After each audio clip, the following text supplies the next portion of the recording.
Hi, my name is Val, and I'm a volunteer here at Frederick Law Olmsted National Historic Site. And I want to introduce you to this large tree here behind me. This is a cucumber magnolia, Magnolia acuminata. Why cucumber?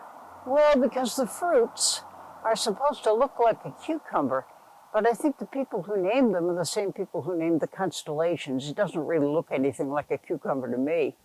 You can also see it's a bud. Little buds are forming for next year. This is early August, but the buds do form, as in many plants, the year before.